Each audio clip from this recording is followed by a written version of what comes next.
Assalamualaikum warahmatullahi wabarakatuh. Perkenalkan, nama saya Nabil Muhammad Sandi. NPM saya 2517051032. Saya dari program studi ilmu komputer kelas A 2025. Di sini saya akan membuat video penjelasan dan juga kunci jawaban mengenai kuis 5 kontrol unit mata kuliah organisasi dan arsitektur komputer. Baiklah, di sini sudah ada dua soal. Soal yang pertama di sini, sebuah komputer sedang mengeksekusi instruksi percabangan bersyarat jump if equal atau lompat jika hasil operasi sebelumnya sama atau 0. Kontrol unit harus memutuskan apakah alur program akan melompat ke alamat baru atau tetap berjalan lurus. Berdasarkan mekanisme input kontrol unit, komponen manakah yang harus diperiksa oleh kontrol unit untuk menentukan keputusan lompat tersebut? Baiklah, langsung saja di sini saya jelaskan. Di sini saya sudah mengumpulkan penjelasannya. Jadi secara umum komponen seperti arithmetic logic unit itu tahu cara menjumlahkan data dan memori tahu cara menyimpan data. Namun komponen-komponen ini tidak tahu kapan harus mulai bekerja dan data mana yang harus diambil. Nah, jadi peran utama yang mengatasi masalah ini adalah kontrol unit atau CU. Jadi dia berfungsi sebagai pengatur lalu lintas, sinyal, dan waktu di dalam prosesor. Nah, kontrol unit bertugas mengeluarkan sinyal kendali atau control signals yang memerintahkan ALU untuk menghitung, memori untuk membaca, atau input-output untuk mengirim data. Supaya lebih mudah, di sini kontrol unit bisa kita analogikan itu seperti pemain dirijen orkestra. Jadi dirijen itu tidak memainkan alat musik atau tidak menghitung data seperti arithmetic logic unit dalam konteks komputer. Tetapi tanpa ayunan tongkatnya, semua pemain musik akan bermain berantakan di waktu yang salah. Jadi kontrol unit ini benar-benar mengatur lalu lintas antara data yang masuk dan juga dengan data yang keluar. Seperti itu. Nah, di sini ada input utama yang mengendalikan kontrol unit. Jadi bagaimanakah kontrol unit itu tahu apa yang harus dilakukan? Jadi menurut William Stallings pada bukunya, kontrol unit tidak mengambil keputusan secara acak. Kontrol unit itu bekerja berdasarkan 4 input utama yang masuk ke dalamnya. Jadi yang pertama itu adalah clock atau pewaktu ya, bahasa Indonesianya. Sinyal detak jantung komputer. Jadi kontrol unit itu melakukan tugasnya selangkah demi selangkah berdasarkan detak clock ini agar semua komponen berjalan sinkron. Lalu yang kedua ada instruction register atau IR. Kontrol unit itu membaca opcode atau operand code dari instruksi saat ini untuk mengetahui perintah apa yang harus diterjemahkan. Misal, ini perintah add atau perintah jmp atau jump.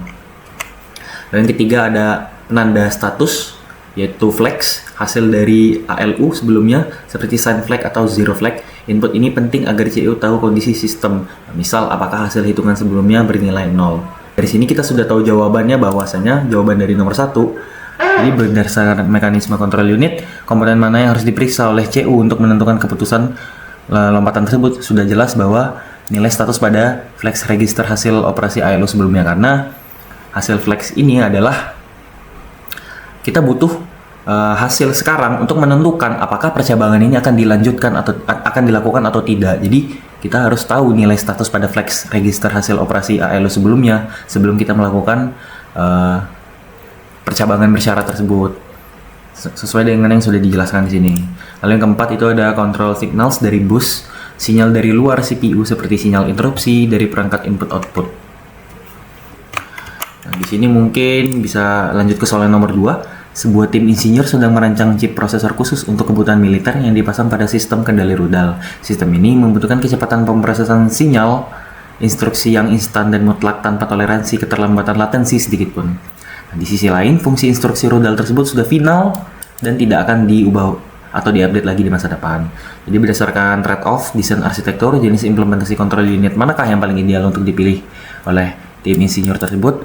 Jadi di sini ada lanjutan penjelasannya. Jadi itu membahas mengenai operasi mikro dan sirkuit logika. Jadi di tingkat paling dalam, sebuah instruksi besar seperti add sebenarnya tidak langsung terjadi begitu saja. Jadi kontrol unit memecah instruksi tersebut menjadi rangkaian langkah elektronik terkecil yang disebut sebagai operasi mikro atau micro operations. Jadi di sini ada mekanisme sinyal. Jadi mekanisme sinyal ini digunakan untuk memindahkan data dari register A ke ALU. Nah, kontrol unit akan memancarkan sinyal kontrol berupa tegangan listrik ke gerbang logika penutup register tersebut. Nah, sinyal ini membuka pintu gerbang dalam tanda kutip sirkuit sehingga aliran bit data itu bisa mengalir melalui bus internal. Yang kedua ada siklus kerja.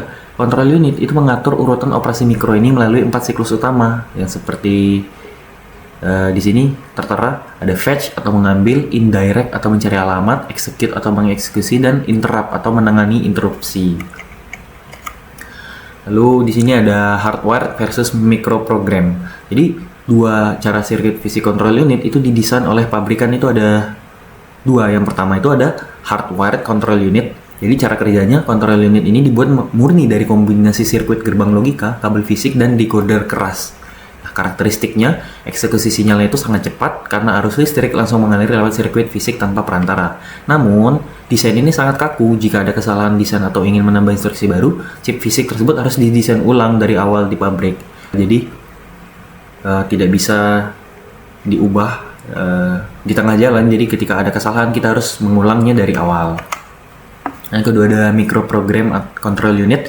Jadi cara kerjanya pada microprogram control unit ini, logika kendali itu tidak dibuat pakai kabel fisik, melainkan ditulis dalam bentuk kode-kode mikro yang disimpan di memori internal kecil di dalam CPU, bernama control memory. Jadi karakteristik dari microprogram control unit ini jauh lebih fleksibel dan mudah diupdate jika ada perubahan instruksi. Namun, performanya lebih lambat karena CPU harus membaca memori internal tersebut dahulu untuk memancarkan satu sinyal kontrol. Nah, di sini sudah jelas bahwasanya pertanyaan ini jawabannya berdasarkan trade-off desain arsitektur jenis implementasi kontrol unit manakah yang paling ideal. Karena di sini tim insinyur ini sangat mengejar kecepatan ya, dan tidak mentoleransi adanya keterlambatan latensi sedikit pun, maka sudah jelas di sini yang dibutuhkan adalah hardware kontrol berbasis rangkaian gerbang logika murni. Ini saya akan menjelaskan mengapa jawaban yang A itu salah. Jadi di nomor 1, sinyal detak dari komponen clock makro.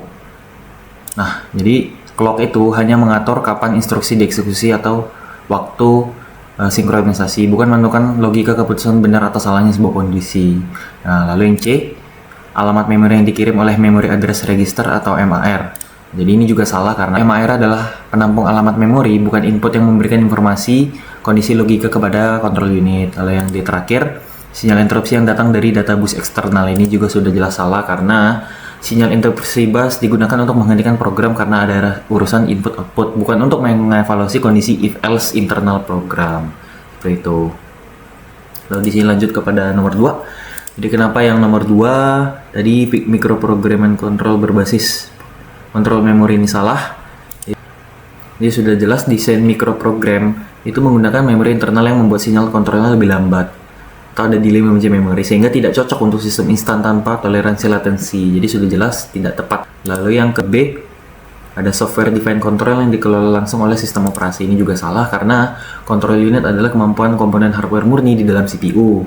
Sinyal kontrol tingkat rendah sirkuit tidak bisa digantikan atau dikelola secara langsung oleh perangkat lunak sistem operasi. Dan terakhir yang C, ini juga salah. Asynchronous control tanpa ketergantungan sinyal clock internal ini juga jelas salah karena arsitektur komputer modern tetap membutuhkan sinkronisasi waktu. Ingat, sinkronisasi waktu dari clock.